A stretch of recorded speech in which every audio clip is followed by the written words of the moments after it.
This Week in Parasitism is brought to you by the American Society for Microbiology at microbeworld.org/TWiP.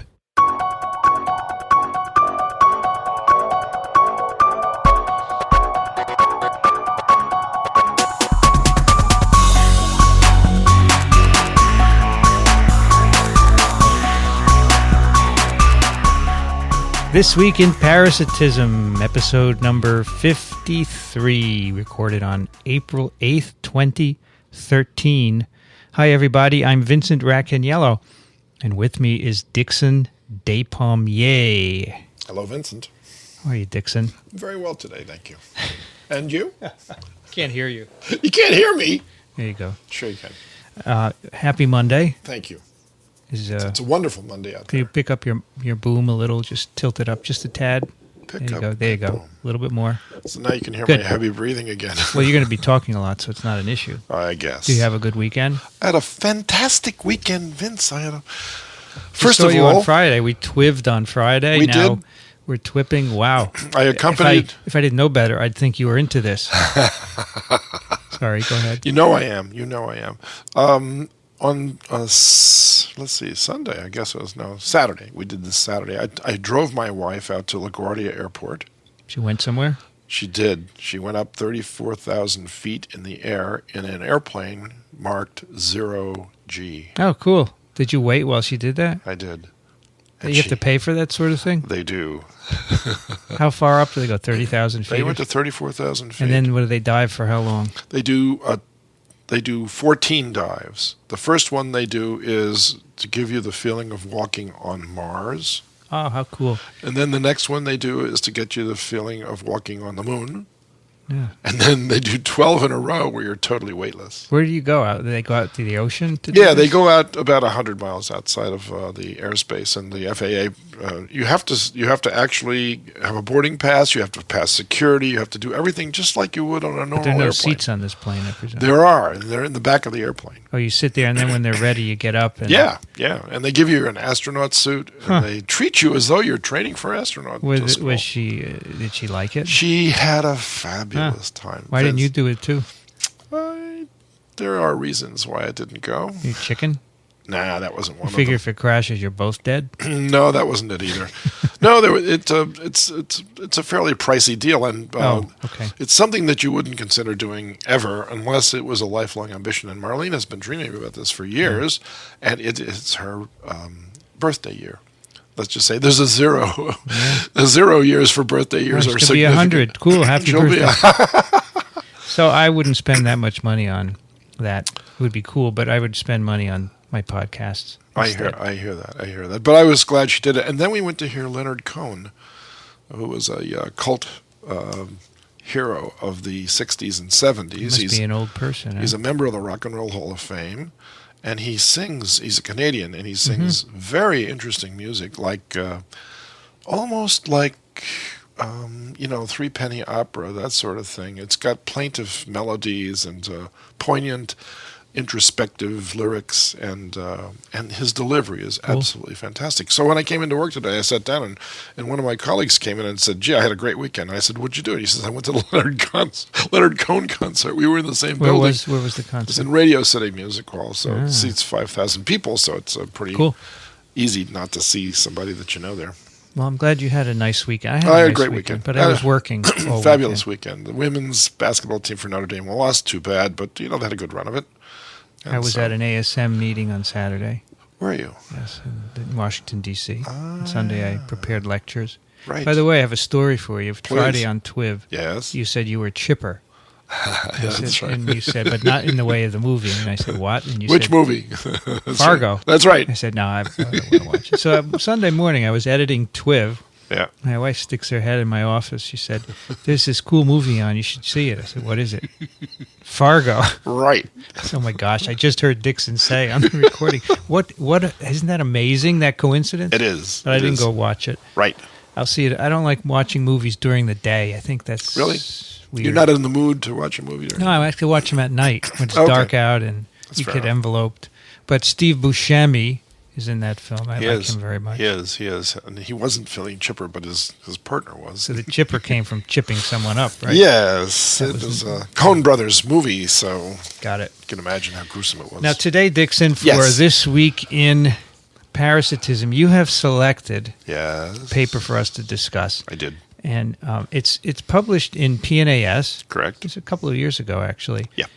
But that doesn't matter. It's Nope. we could do old papers. That's right. And the name is Immunity to a Salivary Protein of a Sandfly Vector Protects Against the Fatal Outcome of Visceral Leishmaniasis in a Hamster Model. Correct. The authors are Gomes, Teixeira, Teixeira. Is that how you say it? Teixeira? Well, if you're a Yankees fan, it's Teixeira, but that's there's okay. a player called Teixeira? Yeah, there is, actually. Mark. Oliveira, Menezes, Silva, Yeah. De Oliveira, Miranda, Yeah. El Nayem, Kamawi, Valenzuela. Yep. I remember there was a Fernando Valenzuela on That's the true. baseball. That's true. And Brodskin. Right. And they are from Brazil Yes. and the NIAID Yes. here in the US of A. Correct. Wow. Yep. Why did you pick this paper, Dickson? Is there a reason? There is. I wanted to open up a discussion with regards to the relationship that some parasites share not only with their definitive hosts, but also with their intermediate hosts. Ooh, I remember those terms. Right. So, I mean, here's a parasite. Leishmaniasis. Leishmania. Leishmania donovani. That's correct. And this parasite needs to be transmitted from one person to the next via the bite of a sandfly. Who's the definitive host? We are. No animal reservoirs, right? You know, this parasite, they've been looking for a sexual stage for this parasite for years and years and years, and I don't think they've found one yet. So it goes from human to human via a sandfly, you Correct, said? but it undergoes transformation. Each time it infects a cold-blooded invertebrate host, in this case a sandfly, it changes its biology tremendously. I mean, heat shock genes go on, and the protozoan, instead of containing no flagellum, now is a flagellated form called the pro-mastigote stage, which is the infectious stage for the next human. Right. And animals, too, by the way, can catch this. And then when the sandfly bites, it injects the pro-mastigotes into the bite site along with salivary secretions. Okay. And that's basically what this paper is all about. Can I just back up a second? Sure. So this is a protozoan parasite. It is. We've discussed it before. We have, and it's where in the world? Well, it's in the New World and in the Old World. Wherever the vector is, I guess. That's correct. The vectors are different. Ah. All right. Sandfly where? The sandflies in the Old World are of a particular genus and species, and the ones in the New World are of another particular genus and species. And the ones in the New World are Lutsamaya, and the ones in the Old World are called phlebotomus. Now, phlebotomus is a great name, isn't it? Yeah, bloodsucker. Yeah, Right? exactly. So these flies bite you and suck blood, They do. and they pick up the form in the blood, I presume, of the human, the infected human. The amastigote form. So you must have a lot of these in your blood. Well, you can. There can be. If you don't have a lot, it's not as likely that a fly will just transmit needs it. one cell that Just contains. That's all. And then it bites another host and deposits them from the mouth or by defecating. No, from the mouth. In this case, Okay. it's from the mouth. It goes through the mouth parts. All right. It's not like the Trypanosoma cruzi. And what's the burden, the global burden of this disease? It's in the hundreds of millions. Oh, so this is a serious thing. It's very, very serious. And they distinguish between cutaneous and visceral. There are three kinds, actually. There's a cutaneous form, which is very common throughout the Old World and the New World. There's a mucocutaneous form, which is only found in the New World. And then there's the visceral form, which is found in both the Old World. In India, it's known as Kala-Azar. Right. Right, so it's a very, very serious disease. It's got about a 60 to 70% mortality The rate. visceral is the worst, right? It is the worst. And you know what, Vince? It attacks the very cells that you were hoping that would help you out here. It actually what? attacks the Immune- macrophages and the immune system. Like HIV. The reticuloendothelial system. We don't have this in the U.S., right? We do not. So there's not a lot of research here. Well, there is. There's a lot of interest here because the fact is that people do come from other places and they relocate in the United States, and you can transmit this thing by transfusion Did you ever see this disease when you were a parasitologist here? Yeah, in fact, one of our coworkers actually worked on it, and one of her technicians that caught it. Wow. But it was a cutaneous form that she caught. Okay, so when she caught it, we actually took a picture of her finger and put it in our textbook. You're not going to die of the cutaneous form, right? No, you're not. But it remains localized? It does, but if you're a stranger in a strange land, as was the case for U.S. troops in the Middle East during Operation Desert Storm, people caught the cutaneous form, which then visceralized. Ah, okay. And that was a strange finding. Okay, so it usually doesn't happen. No, it doesn't happen to the people that live there because they're well adjusted to the infection. It stays put. But when you bring in a new host from a new immunologic background and put them in contact with this, interesting, strange things happen. So you know what happened afterwards? 600,000 troops could no longer donate blood. Now that's a big deal for the military because most of the injuries in military are trauma requiring blood. Yeah, of course. So you now had 600,000 people that couldn't give blood anymore. So those were the troops that went to Iraq, serve in the Middle East. Right? That's correct. That is exactly right. And a lot of them got infected? They did. Not 600,000, but they were just being careful, not allowing any of them to They give did a blood. survey on virtually everybody who served there afterwards. And they found a lot of it. Did any of the troops die of leishmania infection? Not that we know of. No? Okay. No. And we don't think they brought it back to the U.S. either. Well, they did. Of course they did. And they were told, you may not donate blood from now on. And a lot of people who were out of work, Vince, made their living. No, I wouldn't say made their living, but made extra money by donating blood. And now the blood banks don't pay you for your blood. They shouldn't, yeah. Because otherwise it will encourage people like this too. So why weren't we worried that a sandfly would take it from a returned troop and give it to someone else? We don't have these sandfly vectors here, that's or why. Maybe some other fly. A lot of them have been tried without success. Okay.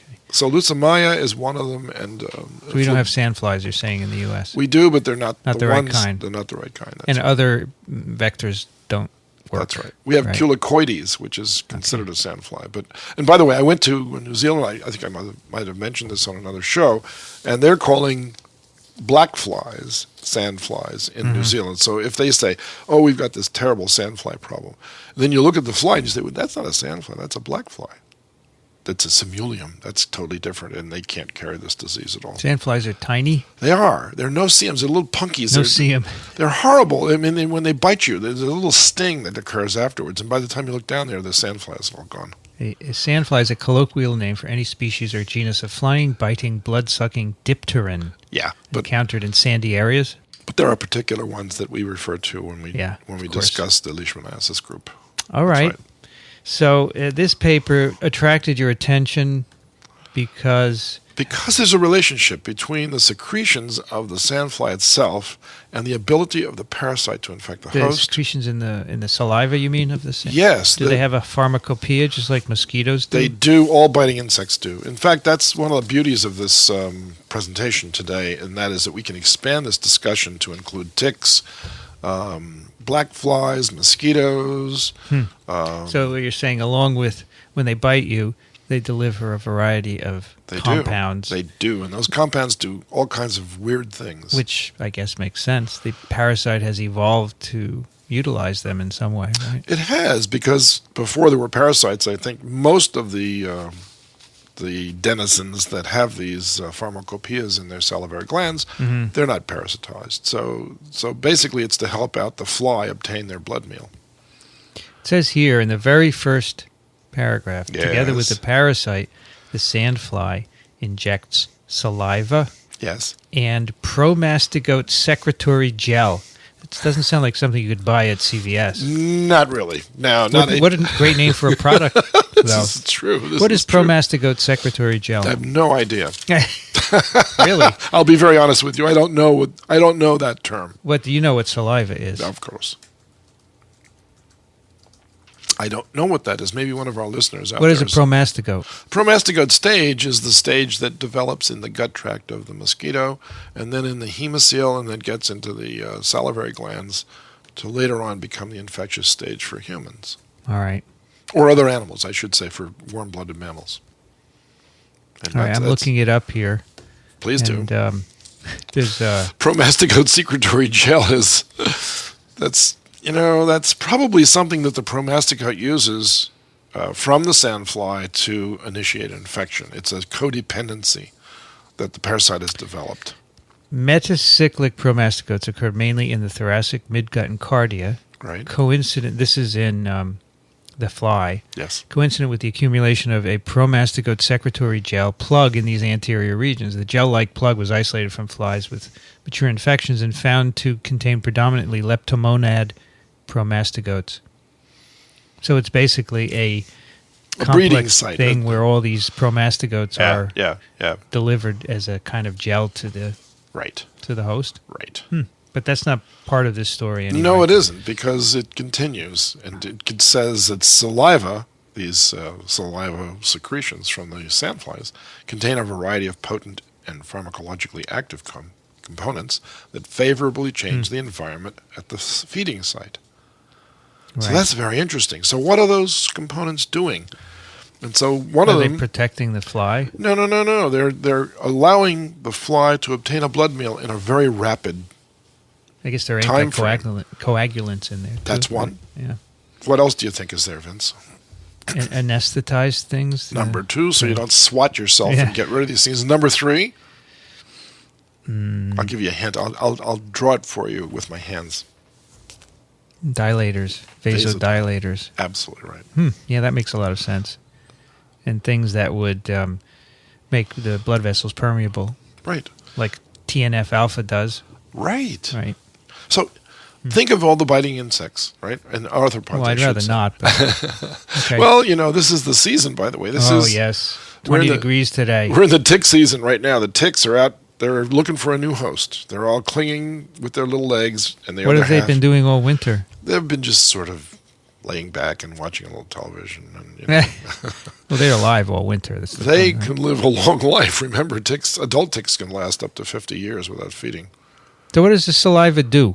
Besides these things, what does it have to do with transmitting the infection? Well, what does it mean? What is this protective effect? In this case, proving that you can protect an animal using just the secretions of the saliva shows how relevant it is to the biology of the parasite. So basically you're saying the stuff in the saliva helps establish the infection, but if we could somehow inhibit that if we can immunize with saliva, right? In that way, we can stop the infection from going to fulminating. Let me just ask you a question. So, please. The salivary compounds we've talked about clearly help the parasite, but what good are they for the fly? Well, that's the one who has them in the first place. Sure. So, an anesthesia prevents the host from swatting. But why do you want a vasodilator? To make sure that these are tiny little flies. So you can get enough blood in a quick amount of time, you said. Correct. And the anticoagulant means you can suck it up without having So these are all for the fly, and the parasite has evolved to utilize them, yes, right? Yes. Got it. So the idea here in this paper is to somehow use salivary proteins to immunize the host and see if that helps. To show how essential it is for the parasite also. So there's some evidence in other parasites that this works, right? Yeah, there is. I actually referred back to some older work using cutaneous leishmaniasis as the model. And it's an easier one to work with. Anti-saliva immunity. It's an easy one to see because it forms an ulcer wherever you inject it. And if you use hamsters, for instance, it'll form an ulcer right at the base of the tail, where the hamsters hardly have a tail. But you can actually shave that area and inject the cutaneous leishmaniasis organisms there. Yeah. And it will form an ulcer. Right. So you can measure the size of it and that sort of thing. Which is like what happens in people. You get an ulcer. We have a picture on our episode of a young lady with an ulcer on her face. I have seen a number of people coming back from the Middle East, particularly with regards to the old days when the oil executives used to go over to look at their holdings in the Middle East. And they used to come back, and some of them had lesions on their exposed parts of their body where they were bitten by sandflies and acquired cutaneous leishmaniasis. So they mention here that ticks which carry tularemia and Borrelia, right? You can protect animals by vaccinating them with stuff from the tick's salivary gland. Counterintuitive, right? Can you imagine purifying this stuff? Well, once you've got a protein identified, you can clone it. Tick-borne encephalitis. Tick-borne It's another one. It's a big one. Plasmodium, they say, the saliva protects. They do. And mycobacteria. the saliva of an aquatic insect protects mice against mycobacterial infection. That's interesting. An unusual. Well, mosquitoes are aquatic insects too. Let's not forget that. Nocorus genus. I know. I read it and I didn't know what I was reading. To be honest, I'm not familiar with that I'm going to look it insect. Up. Good. That's. Look at this! A creeping water bug. A creeping water bug. Yeah, very nice. That sounds even more yucky. And they have mycobacterial disease. infections. How about that? So there is some precedent for this, and you said in cutaneous leishmaniasis. So in this paper, they want to evaluate it for visceral, right? That's right, because that's a much more serious form. Actually, the most serious form, in my view, is the mucocutaneous. Do you think people would allow themselves to be immunized with bug spit, basically? Why not? Why not? You allowed yourself to be immunized against Clostridium toxin. Yeah, but it's not bug spit. No, but it's, they wouldn't call it. They won't call it bug spit. Yeah, I know, but someone will. No, someone on a blog will say, "Are you sure you want to inject your kid with bug spit?" Wait a minute. Time out. Every time you're bitten by a mosquito or a tick or a flea or any of these other little no-see-ums, I fully understand. You're being immunized against the bug spit. Contrary. I'm being Right? the devil's advocate. Yeah, of course. So that's why people don't think about that when they make anti-vaccine arguments. Yeah, well, they don't think. Period. Yes. I think that's what's wrong Okay. there.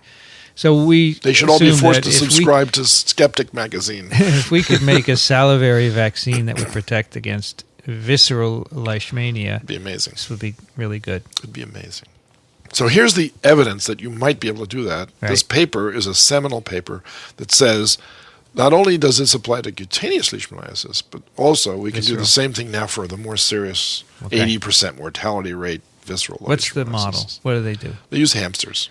Okay, and where do they put the... They inject it. Wait, first of all, they inject with promastigotes? Yes. How do you grow them? In vitro. They're very easy. Oh, you can culture them? Sure.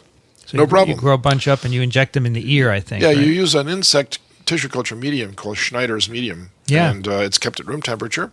Mm-hmm. And you just inoculate it with an extract from bone marrow, usually, of an infected animal, because that's where the parasites are found, in the bone marrow cells, and usually in the reticuloendothelial system, or a spleen or a liver in the Kupffer cells.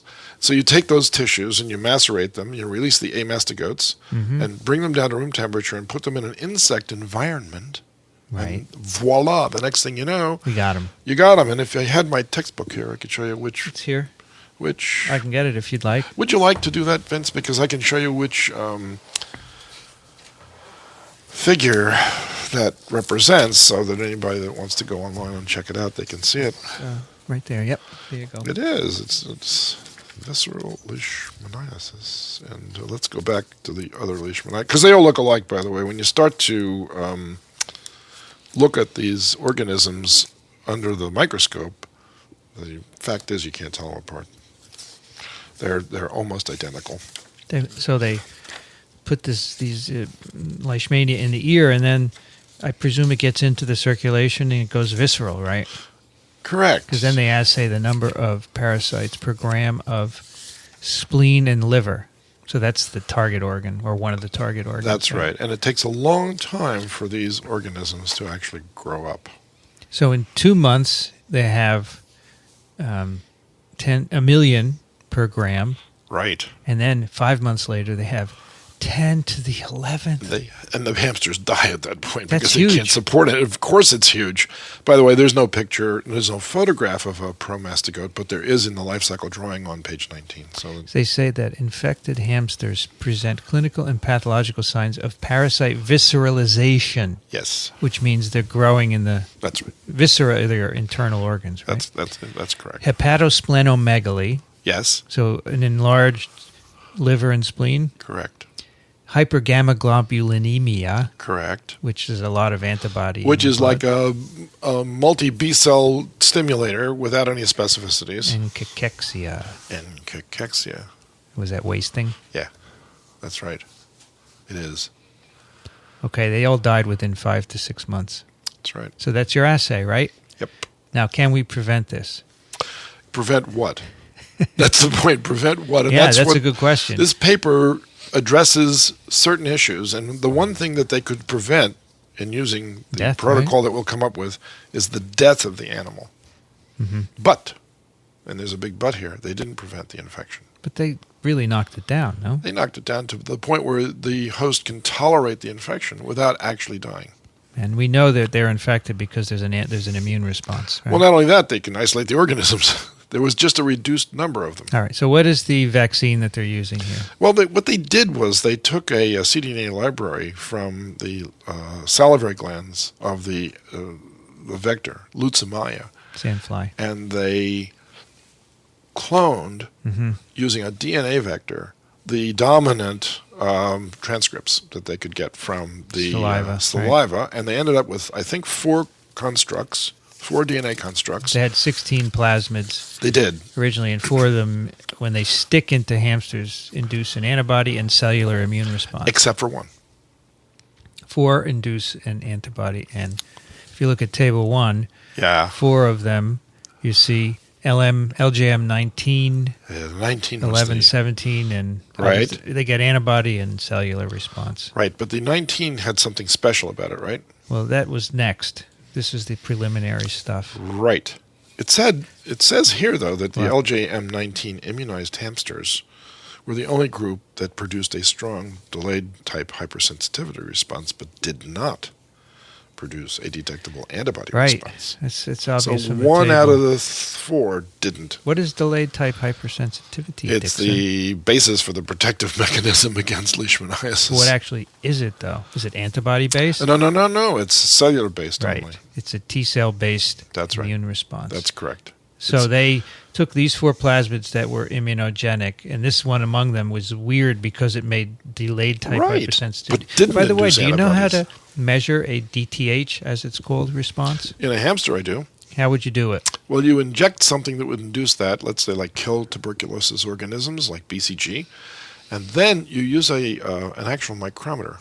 Right. And you measure the thickness. The swelling. So in this case, you put a plasmid, you immunize with a plasmid, and then after a certain period of time, you put the antigen in the skin. Right. You do a skin test. And then you wait for the T cells to come and infiltrate, and they make a lump, right? Correct. So it's the same thing with TB. If you want to know if you have had TB, we inject a little bit of tuberculin into you, just intradermally, actually. It's called PPD, yes. Purified Piperidin. Derivative. PPD, yeah. Robin is going to be sending us emails. And then within Purified hours, protein derivative. Within hours, protein derivative, yes. You have a swelling if you were previously infected. And the T cells are coming in. And it takes a while for this to develop, which is why it's called the delayed type hypersensitivity. And guess who had to be tested for all that? Who? Everybody who works in this hospital over here, Vince. Everybody. For TB? That's right. Yeah. That's right. Are you? It's called a Tyne test, right? Correct. Are you positive in that test? 0. No. My dad was positive. I have not had active tuberculosis, as far as I know. Why are people in a hospital tested? Because they're they're dealing with patients all the time. They don't want to spread an active tuberculosis. So if you were TB positive, what would they do? Treat you with a drug? They would treat you for 6 months with a combination of drugs, streptomycin and isoniazid, but those drugs are getting less and less effective. We're getting TB, drug-resistant TB. That's right. Well, if you had the vaccine, you would also be TB positive, right? This is true, and that's common in Europe, but not in the United States. But we diverge. But that's okay, because it raises lots of similar issues. So hamsters never got immunized against BCG. No, we're talking about this plasmid LJL19. That's right. Gave rise to a delayed type response, but no antibodies. LJM. That's right. LJM19. That's right. And then they test these in the model. Correct. So they wanted to know whether or not constant exposure to this salivary construct would have an effect on the outcome of the infection. So they put these plasmids in. Each hamster gets a different one of the 4. That's right. And then they're challenged in the ear with these leishmania. Right. And then they look. Right. It says here, 2 months post-infection, no parasites were detected in the liver and spleen of animals that got 11 and 19. That's amazing, isn't it? It's cool. 5 months, only the group immunized with 19 had lower numbers of parasites. Had lower numbers. That's right. That's the deal. Yeah, they're still there, right? It's too bad that it didn't give us sterile immunity, but it didn't. Would you require sterilizing immunity? If I wanted to use this as a vaccine candidate, you bet I would. So every hamster had some parasites. That's it's not correct. like some of them had none and some and some had some. Yeah. That's right. So it wasn't an all or nothing syndrome. But it slowed down the growth rate. Well, they survived for 8 months, right? Which we said before, they were all dead by 5 or 6 months, so it helped. Correct. Right? No, they exceeded the limits. Of course, I mean, this might enable people to live in endemic areas where there's no other treatment, but there is a treatment, by the way. I should mention this. There's a treatment for visceral leishmaniasis. Which is? Sodium stibogluconate. Is it toxic? Very. So this one might be better. It's an antimony compound. Maybe this lowers the numbers of parasites so that it would really affect transmission. Is that possible? That's another way of looking at this. Is this an altruistic vaccine? I don't know. I think that could be tested in cages of non-immunized hamsters that have no infections, and sandflies, and one infected hamster that's been immunized against the LJM19. That would be a very interesting set of experiments, actually. Okay. And I also looked at cytokines in the spleen and liver. Why would you be interested in that? Well, cytokines of certain kinds, in this case interferon gamma and TGF-beta, which is transforming growth factor beta, both of those are important innate cellular responses to intracellular parasites, and this happens to be one of those. Do you know what kinds of cells make them? Immune cells, basically. Yeah, T cells. That's right, T cells, that's right. Interferon gamma, I know for sure. So this would be more supportive of the idea that the delayed type response is cellular-based, and this would be. So they find it in the liver, but not in the spleen, that LJM19 inoculated animals have high levels of these and other cytokines. Right. I guess there's some knowledge that these cytokines correlate with protection. That's correct. Also, that is correct. They also find nitric oxide synthase in the spleen and liver of animals immunized with this number 19 plasmid. Indeed. Do you know what this is, Dickson? I do. You do? That's a cellular killing mechanism that involves iodine as well. So inducible nitric oxide synthase is actually an interferon-induced gene, and it takes arginine and makes nitric oxide from it. Right. And what happens with nitric oxide? Do you remember when we discussed malaria parasites and the cerebral aspects of it and why people go into a coma? No, I don't remember, but I'm sure we did. It's from this. From nitric oxide. Nitric oxide production on the tissue side of brain tissue when the parasites induce TGF-beta. So nitric oxide is toxic and it destroys cells, and the idea is that if you're infected, and in this case it would probably destroy the leishmania. Right. But with virus infections, it destroys cells with the idea of a dead cell cannot reproduce virus, right? But it causes pathology. It sure does. And here it will kill the leishmania, but it will also kill cells. There's no distinction. Yes. But anyway, so that's good that this plasmid, and remember, let's remind everyone, this is a protein encoded in this plasmid in the saliva of this vector. Right. This has nothing to do with the parasite per se, and yet it's a codependent molecule. The sandfly is dependent upon it, and its parasite has become dependent upon it through evolution. So that's fascinating. Do you think that we should understand what this protein is doing and how I would like to know. Raising immunity to it protects you? You should know, right? Is this part of the Promastico gel, for instance? Yeah, because if it helps, I mean, obviously there's some effect here. This in itself is not going to be a vaccine. It's not good enough, right? No, that's right. But maybe by studying how it works, you could get clues about how to better use it. You could, but this appears to be a protein that heightens the innate immune response. It does. It makes a cellular immune response, which in turn gives you cytokines, because these kinds of cells produce those cytokines, and those are all part of the correlative protection, if you will, against these leishmania. That's right. So I think this is an interesting approach, but you don't seem very enthusiastic. Well, it's a 2008 paper, and I looked online to see if there's been any progress in terms of taking this result forward to move it into the vaccine stage, and it has not, as far as I know.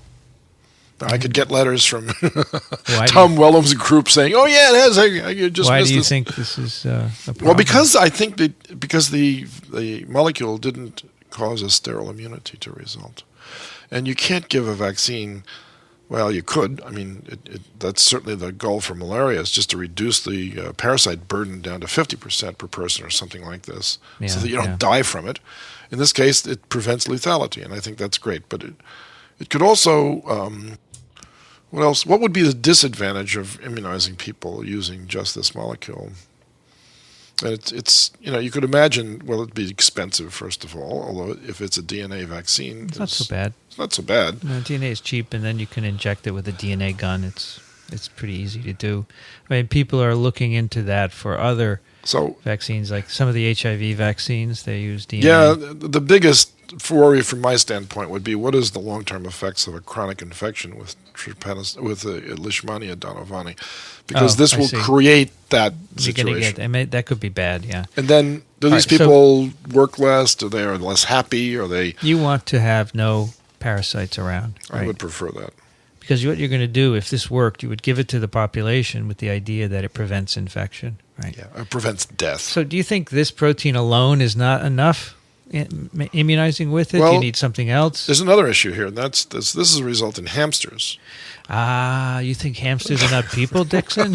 Hamsters and ferrets, I would put them in the same category. Yeah. I think you've got to try this again, and how do you do that? I mean, you can't.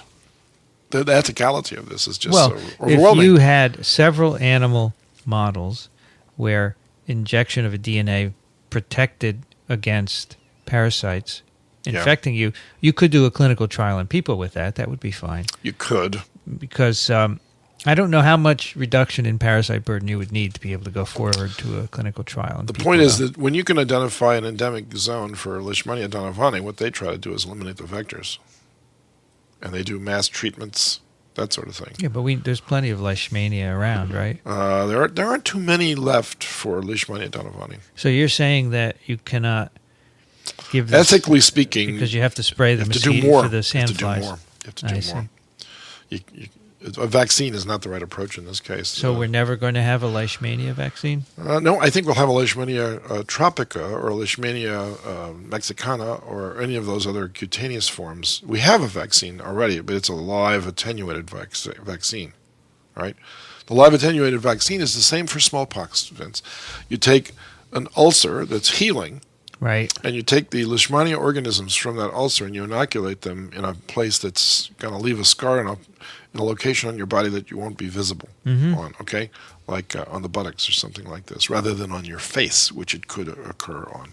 And you take those organisms, which are now reduced in terms of their virulence, you inoculate them into an innocent bystander, so to speak, a person who's never encountered this infection before, and those organisms will induce a greatly reduced ulcer, and when the ulcer heals, you can no longer become infected with cutaneous versions of Leishmania. And that vaccine has been applied in many, many situations. It's called scarification. And you know that from the smallpox era, but they've tried it for Leishmania, and it works that way too. So there is a kind of vaccine. I don't think you'd call that a vaccine. You'd call it an attenuated infection. But then again, polio has the similar thing, and so does yellow fever. There's a whole bunch of organisms that are attenuated. They give good immunity. Do you call that a vaccine, Vince, or a limited infection? Yeah. So that raises the question of what is a vaccine and what is a... Yeah. You know, when you're vaccinated against tetanus, you're using a toxoid that you've precipitated from a culture of Clostridium tetanus, and you don't even use a portion of the organism. You use a product that it secretes out into the environment. Sure. So in this case, you're using a live organism. So I found a reference to a phase 1 clinical trial in 2012 sponsored by the Gates Foundation. Oh, good. It is a purified recombinant vaccine that has 2 parasite proteins. 2? Is one of them this? No, it's a parasite protein. Oh, that's right. Not fly. That's right. Sorry. And okay, L. donovani? It doesn't say in this article. I wonder what the... It's important to know that because there are already clinical trials with cutaneous forms. Yeah. But the L. donovani has got an 80% mortality rate if it's not treated, so that would be the one that I would vote for. So anyway, there are a couple of other things in progress. And all right. but this is... If you could ever get Phil Scott to agree to come on here, he could tell us all about this. Who? Phil Scott down at the University of Pennsylvania. He didn't want to come on, did he? Well, he didn't say he didn't want to come on. He just said he was busy. He was busy, and then we should embarrass him to come on here. Since does he do this? He does. In fact, he knows all about this literature. Does he make leishmania vaccines? Is that his shtick? That's his shtick. Wow, cool. That's maybe we could ask him again. Yeah, I wanted to pair him up with this paper so that we could have a discussion. We could have him talk about what he's doing. I would like that. But he's not on this paper, right? No, these are people from South America. Anything else before we move on, Dickson? Yeah, I would like to mention the evolution of this schema that biting insects have evolved and show you how strong an evolutionary pressure there is on blood-feeding insects and arthropods in general to develop similar kinds of molecules in order to accomplish their life cycle. So Dr. Gwadz and I are very good friends, Robert Gwadz, and he's been a guest on our show. And he and I have had many casual conversations. And in one of those conversations, he informed me that there are basically two different kinds of mosquitoes that transmit diseases to people, right? One of them we call culicine mosquitoes, and the other we call anopheline mosquitoes. And the anopheline mosquitoes are the ones that transmit malaria to people, among other things. Both culicine and anopheline mosquitoes could transmit things like encephalitis viruses and filariasis, for instance. But you know as well as I that there's only one real major vector for yellow fever, and that's Aedes aegypti, and that's Correct. A culicine mosquito, right? Correct. So these two branches of mosquitoism, or mosquitodom, arose at different times in evolution. Mm-hmm. So that's the fascinating part. They look like they should have been derived from the same lineage, but they weren't. They were both dipterans that arose at different times during evolution. Okay, so here's the deal. If you examine their salivary secretions for these pharmacologically active compounds that we were just talking about, the ones that vasodilate, the ones that numb the area, and the ones that prevent coagulation of blood, both groups of insects have those molecules, but they're different molecules. That's amazing. Why is it amazing to you? Are they totally different or somewhat No. They're totally 100% DNA different. Huh. These are two separate, complete, different molecules that do the exact same thing. That does the exact same thing. And if you look at ticks, black flies, midges, fleas, they all contain these substances, but they are all different. So the many roads lead to Rome. Are there other examples in biology, Dickson, of totally different proteins that do the same thing? But of course there are, Vincent. Sure. But it's just amazing to realize that something as complicated as this could arise at separate times because the need is there. There are many roads to Rome. Right. And evolution is incredibly powerful. It is. I mean, that's the whole take on this. And the fact is that we are so successful as systems, that is, blood-containing organisms. Mm-hmm. We represent a food source to these things, and they can't be passed up. So look at how much pressure there is on all these warm-blooded mammals and cold-blooded invertebrates that have complete blood supplies. That's a food source.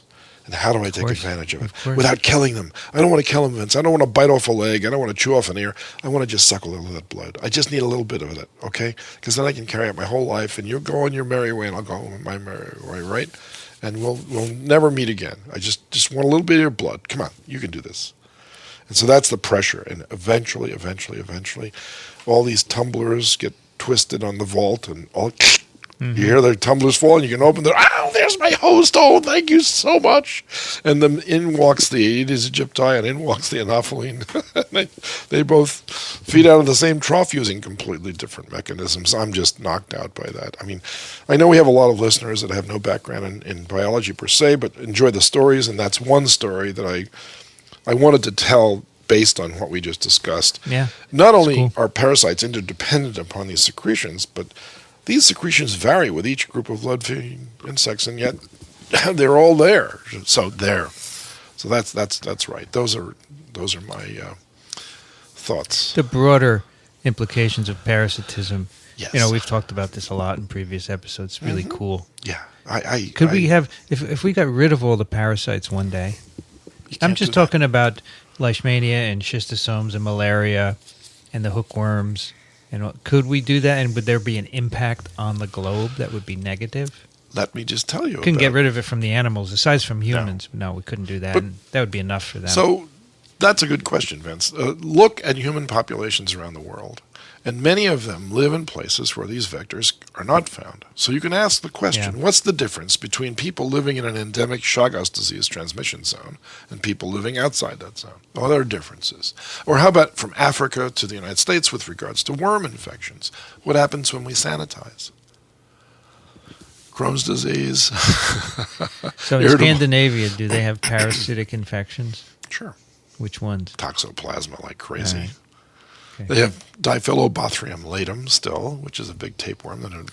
Yeah, so your point is that if you get rid of these, then we have other problems. Immune-based diseases. Yeah, we do. We have the sanitary or the filth hypothesis to deal with. Yeah, very interesting. It is interesting. A conundrum. And, if we want to live on Mars or the moon, and eventually we establish colonies there with people, they don't even have the same microbes that we do. They can't come back. Not like Star Trek. Oh, they've been gone 3 years. They're going to come back and visit the Earth. Don't do that. Because they'll die or you'll die. One of those two things will happen because the microbes will have changed so much since the time you've left that when you bring them back, it's going to cause trouble. I don't want to go there because you'd have to live in a you couldn't go outside. You have to live in a shelter. And if you wanted to go out, you'd have to wear a suit, but there'd be nothing to do outside. Tell me about it. When you can't sit and feel the breeze on your face. Well, you can twirl in the air upside down like my wife did on the weekend. She did somersaults and all kinds of things. I have work to do here. Yes. I need to inform the world about microbes and parasites. So let's stay here on Earth. Listen, I agree with you. I have the world to feed with vertical farming, so we can keep going. You've got your job there. I've got plenty my job to do. Now, when that's finished, what are you going to do? I'll be long dead by then. Really? Unless it doesn't work at all. I think it will work, though. It's working. You want to do some emails? Love to. We have one from John, who actually gives a bunch of suggestions for topics. They're good suggestions. For future shows. Yeah, they're great. Because we asked once, what do you want to hear? So he writes, Dear Vincent and Dickson, I heard your most recent TWiP. Please keep these podcasts going. I love listening to your podcasts and hearing your enthusiasm for my favorite biological topic, parasites. Remember that for every fan that takes the time to write you, there are probably 20 other fans who have not written. Plus, many new fans are still catching up on the archived episodes. I began listening to TWiP around episode 35, and it took months to catch up. These podcasts make an excellent teaching tool, and I certainly plan to incorporate them in my parasitology courses. Oh, nice. And they expose the parasitologist to other areas of research that they may not otherwise have explored. That's exactly why I like TWiV, because I learn about other than my virus. See? Let me suggest some topics and guests for upcoming shows. Parasites and behavior. You've touched on this, but I think the topic deserves its own show. I recommend asking Janice Moore at Colorado State. Good. Works on pill bugs. Pill bugs. Parasites and ecology. Again, you've touched on this topic, especially in number 44, but it left me wanting more. I recommend asking Kevin Lafferty at USGS and Tommy Chung at UNE. Great. Who has written to you previously. Insect parasites. Parasitoid wasps would be fun to learn more about. Right, we've talked about them a little bit. You could also focus more on fleas and lice as parasites. Could. As opposed to vectors of parasites. This is all true. Plant parasites, not my area, but it's something I'd like to learn more about. Yep. John Genovi teaches field parasitology at the Cedar Point Biological Research Station at the University of Nebraska. I'm sure he would enjoy being a guest. I know, John. And finally, Shelley Mikalski would enjoy talking about her work with FR3. No idea what that is. What is FR3, Dickson? I don't know.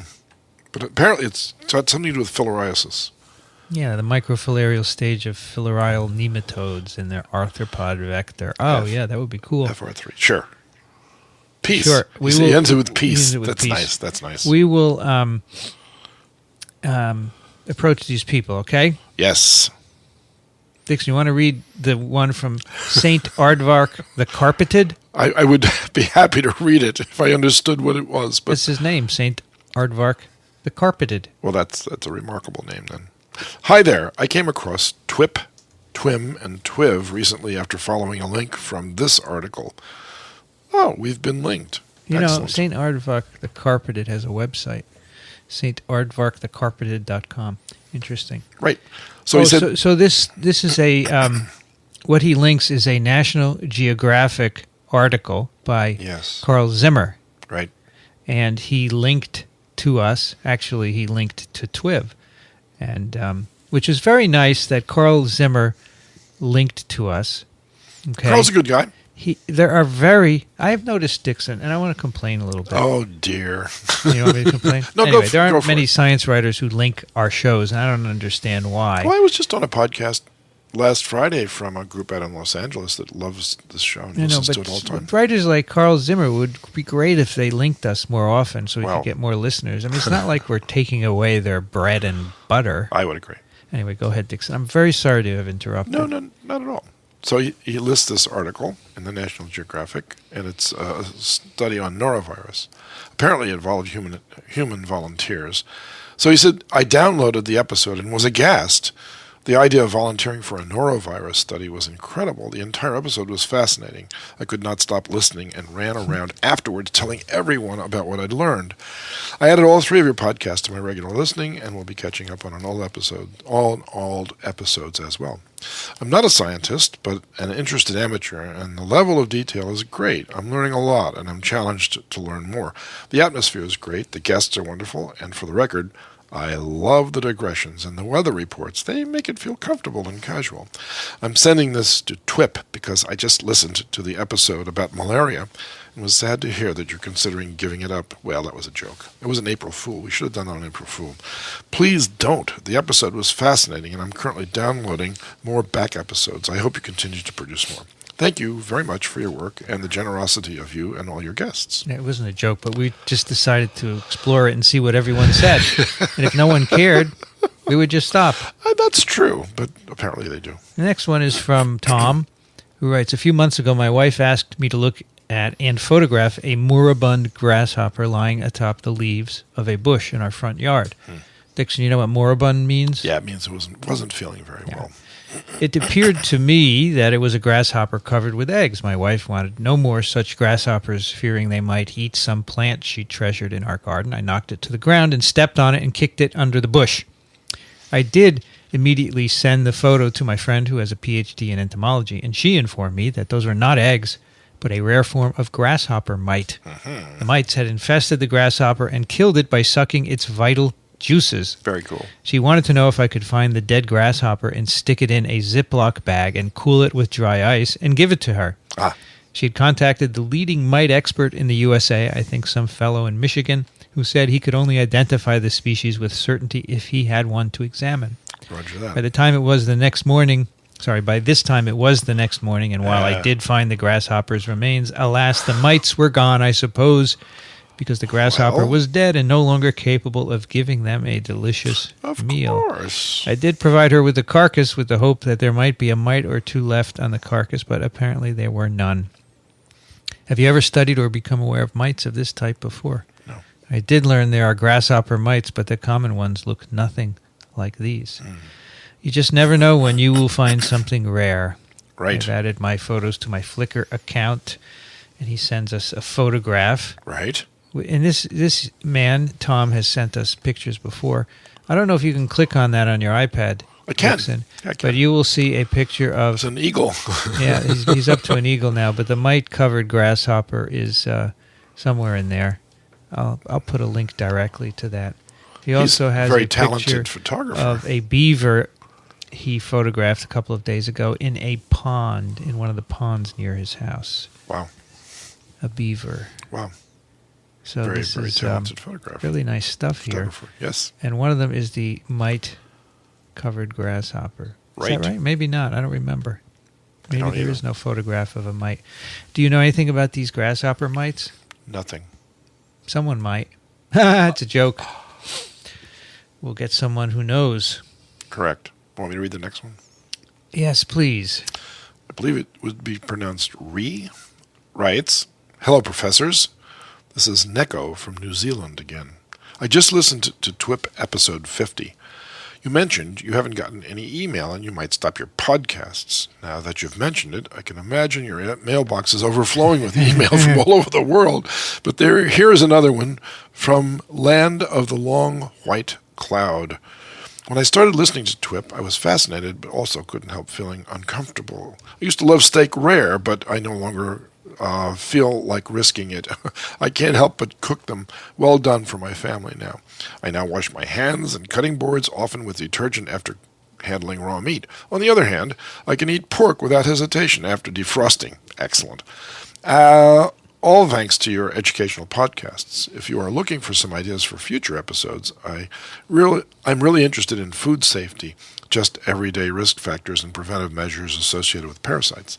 At the end of episode 50, you talked about toxoplasma. One of my favorite podcasts from Japan mentioned toxoplasma being able to manipulate some neurotransmitter in the brain. I think he was talking about this article, and he lists this article. That Japanese host said that toxoplasma might be responsible for some suicide cases if this article is true. That the people committed suicide might have been infected by toxoplasma. He was wondering whether it will bring down the suicide rate if we systematically carry out a test to find the infected and treat them. What are your thoughts on that? Lastly, I don't mind if it's monthly or bi-monthly, but please do continue educating us. Thanks, as always, Nico. Well, it's funny you should mention this finding that people are jumping on now, because we had John Boothroyd here as a guest, and we asked him what he thought, and he's one of the world's experts on toxoplasma, and he thought that the speculations were they exceeded the data. Yeah. Okay, and the fact is that when mice are infected or rats are infected with toxoplasma, they lose their fear of cats because apparently it affects their level of smell. And they can't smell the cat, and therefore they're more likely to be caught by cats sneaking up behind them. But other people interpret that data differently, and there are some people that would like to ascribe a human behavior change as per toxoplasma infection. But I point out, and so does John, that if you go to France, for instance, almost 80% of those people have toxoplasma infection, and you can't imagine that an entire country would exhibit a modal personality. It would be so different from the rest of the world that you could blame it on toxoplasma. The same is true for Eskimos. 100% of Eskimo populations are infected with toxoplasma because they eat a lot of raw meat, and their behavior doesn't appear to be so radically different, and the suicide rates are not any different than they are anywhere else, basically. Yeah. Well, this paper is called GABAergic signaling is linked to a hypermigratory phenotype in dendritic cells infected by T. gondii. Right.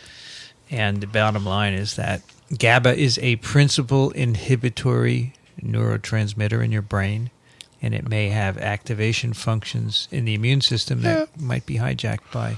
Well, it induces L-DOPA, as I recall, also, and that sort of gives you a mellow feeling, like when you run 20 miles or something.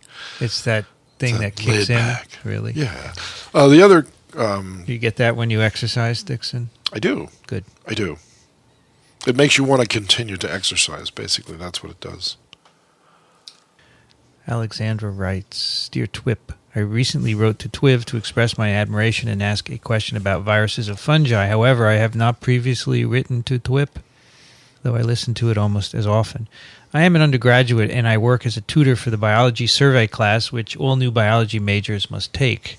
We're currently covering biodiversity, and I cannot express to you how fabulous it has been to be able to enliven our discussions on phylums Nematoda, Platyhelminthes, Apicomplexa, and so on with the stories I've gleaned from TWiP. Marvelous. I take a particular, perhaps a little sadistic, pleasure in relating the story about how outhouses perched over lakes and rivers led to endemic fish tapeworm, or how Toxoplasma gondii can cause radical behavior changes in rats and maybe humans. Right.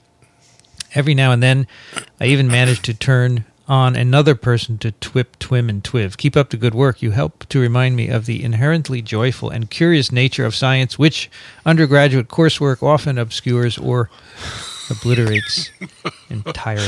Yeah, I'm afraid that she's right. Do you know, Dickson, in that vein, Roger Ebert just died. I know.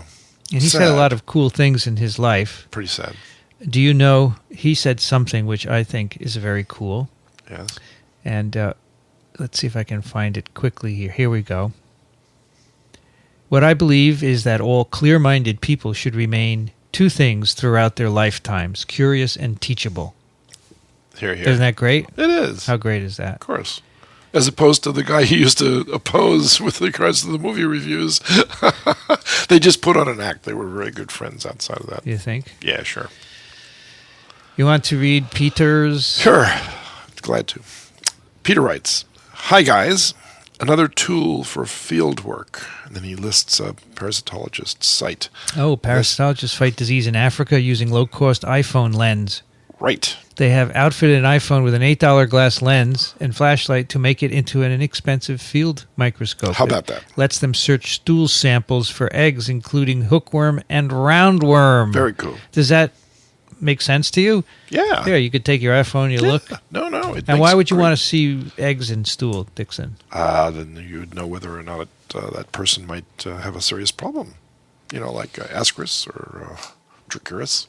Might detract from their nutritional status. And then he says also, 202 specimens of Astronautus ocellatus, Oscars, those are fish, tropical fish, were collected from a freshwater lake in the state of Amapá, northern Brazil. A total of 6,308,912 parasites belonging to 11 different taxa were found. Protozoa were the most abundant. Flukes, worms were also prevalent and abundant, of course. No Amazon sushi for me, he writes. I used to keep Oscars. Didn't realize the parasitic load would be that high. You surprised at that? That's a lot of parasites, I'd say. But you didn't say how many fish they total. 202. Yeah, they got 6,308,000 different. That's counting individual parasites of a particular genus and species. 11 different taxa. That's right. No, let's see. This is also, in relation to parasitic species being 40% overall, the link also examines the notion of the food web and the role of parasites. Let's see what this is, the PNAS paper. Yeah, and I went to it, and it was very interesting, actually, because they did try to estimate how many different kinds of parasite species, and they had the number was from 75,000 up to 300,000, as I recall. And, I think that's a gross estimation, though, because remember how many beetles there were. There's about 450,000 different species of beetles. And I dare say that they don't all share the same nematode parasites. They have different nematode parasites. So even among the beetles, there could be as many as 100,000 different species of parasites to contend with. So that means that maybe this 40%, for each species of host, they might have 5 or 6 different species of parasites per host, and that means that there are more parasite species than there are hosts. So they have a new estimate of helminths. They say between 75,000 and 300,000 helminth species parasitizing vertebrates. That's just helminths. Yeah, we have no way of estimating how many parasitic protozoa, fungi, bacteria, and viruses exist. Exactly. We estimate that between 3 and 5% of parasitic helminths are threatened with extinction in the next 50 to 100 years. Oh, my goodness. Should we be concerned? People would say, good riddance. Well, it says here that recent studies of food webs suggest that 75% of the links in food webs involve a parasitic species. Correct. And these are vital for regulation of host abundance. So they're saying that when parasites go extinct, that can be a big problem. And that's just what I asked you before. What would happen if we get rid of all the parasites? I know what my thought was on that point. And we're going to establish colonies in other places throughout the universe. That's our job. And when we do, we will have left all of our normal parasitic relationships behind. All of them. And then what? We can't have life without parasitism. Well, are we going to go to other planets that have already life, or are we going to make life there? Well, Mars apparently doesn't have active life as we know it right now, and we're going to go there, and we're certainly going to go to the moon. But there's no atmosphere, so we can't really make life there. I know, but the problem with this is that the rate of mutation might increase because of the abundance of cosmic rays interfering with DNA replication and stuff. So you're going to end up with new things that don't exist now but could exist in the future. Yeah. Which could come back to haunt you. Someone could write a science fiction novel and you're out in outer space and you encounter this gigantic space colony and it's totally empty of life and you wonder what happened to it. The parasites mutated and caught them all. Could that be? Could that happen? No. No. Probably we are in not. a balance. That's right. I don't think parasites can extinct. Crazy. Well, that's not true either, because I remember when we discussed the introduction of bird malaria in Hawaii. Yeah. It extincted 5 genera of birds. 5 genera, but not all of them. No, but 5 whole genera of birds disappeared. Probably happened many times. It's incredible. Don't you think? That meant hundreds of species, Vince. I know. Just from one parasite. That's amazing. Jim writes, yes. He sends us a link to a comic. Okay. Let's see what he got here. Saturday morning breakfast cereal. And I think probably the one he wanted us to look at is older, because he sent this a long time ago. Right. So maybe there's one with a parasite bent, but... Right. So go to smbccomics.com I'm for there. the latest, and you can go back to this one if you wish. Oh, and thanks for the continuing podcast, too. Yet another Jim from Virginia. I don't see any parasite-related comic here, but there probably is one, right? Maybe you could specify it for us, Jim. Yeah. Why don't you take the next one, too? It was a short one. And the next one is Maureen writes, another innovative idea used in Africa. Scientists diagnose intestinal worms using an iPhone microscope. That's Same a double story hit. As before. Right. Let's see. One more from Robin. Right. Who sends us a link. This is a case of Diactophyme, remember Ranalis. the giant kidney worm. Yeah. And this is from 1802. Diactophyme Ranalis. Yes. It's an original case report, case 2604, Diactophyme Collet Maigret, 1802, proposed confirmation of spelling. So that's a pretty cool resource. Did you see that, Dickson? Did you click on the link? No, I have not. I haven't gotten that far, but I will. Yeah, it's very cool. But I will. And he also says how to pronounce Shankar. Shankar Ghosh. It is a name widely recognized in India. The first pronunciation is the Indian one. The second is akin to the way the British overlords butchered the local languages. Let's see if I can play this. Maybe you will be able to hear it, Dickson, as I play. He sent us a recording. Okay? Let me just see if I can... Okay, now I've downloaded it. And here we go.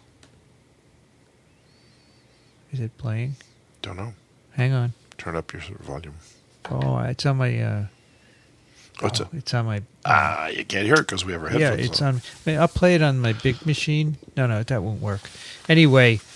Put the microphone over next to the... Maybe I can do that. Can you hear that? Yes, I can. Play it sure now. I can. So let's see. Where is... Here we go. All right. And I'm going to play it for you, Dickson. Please do. Shankar. Get it? Shankar. Let me put the mic right up here and play it again. Listen. Do that. Shankar. So which is which? Shankar is the right one. Shankar. And Shankar, which is what we say, is the butchering by the... So we owe an apology to our chairman. Shankar. Shankar. Okay? Shankar. Yes. Thank you, Robin. We appreciate it. This episode of TWiP will be found... What? Not yet. Robert writes, and this is remarkable. Oh, yes, this is important. Go this ahead. This is remarkable. I got to pick 2 people I'd like to bring back from the dead just to sit down and talk with them, and I picked 2 people, Abraham Lincoln and Charles Darwin, and somebody wrote, Abraham Lincoln and Charles Darwin were born on the same day, February 12th, 1809. That's amazing. I don't believe this. That's like, I didn't know that. It's cool. Yeah, Robert. Dixon's first 2 choices of people he would like to meet, Lincoln and Darwin, who shared a birthday, February 12th, 1809. All the best. How would he have known that? I guess... He looked them up. That's incredible, though. And I want to sit down at lunch with those people. I would like to have dinner now. That's happy birthday. Let's all sing happy birthday. February 12th. 2 great thinkers. Cool. Wow. This episode of TWiP will be found at microbeworld.org/TWiP. And if you do like us, go over to iTunes, which is the other place you can find it, and leave us a rating or star, and that helps us to stay visible so more people will discover this incredible world of parasites and parasitism. And do send us your questions and comments to TWiP at twiv.org. Despommier.tv. Dickson Despommier can be found at Racaniello.org, verticalfarm.com, and medicalecology.com. Thank you, Dickson. You're welcome. For picking the paper and for taking the time to do this. This was great. I appreciate it, and everyone else does as well. All our listeners do. Vince, if you didn't have the equipment and the desire to actually put these podcasts on... It's just equipment, huh? I'm reduced to equipment. No, you ask brilliant questions. You contribute to the discussion in many different ways. I love it, man. I love teaching. And I love telling people about this cool science world, and I think this makes it possible for us to connect with them, and that's the cool thing. Here, and as Ebert and Siskel would say, I give it 2 thumbs up. Is that right? They would say that. I am Vincent Racaniello, in case you didn't know, Dickson. And you can find me at my website, which is virology.ws. And if you like the music at the beginning and the end of TWiP, that is composed and performed by Ronald Jenkins. And you can find more of his work at ronaldjenkins.com. You've been listening to This Week in Parasitism. Thanks for joining us. We'll be back soon. Another TWiP is parasitic.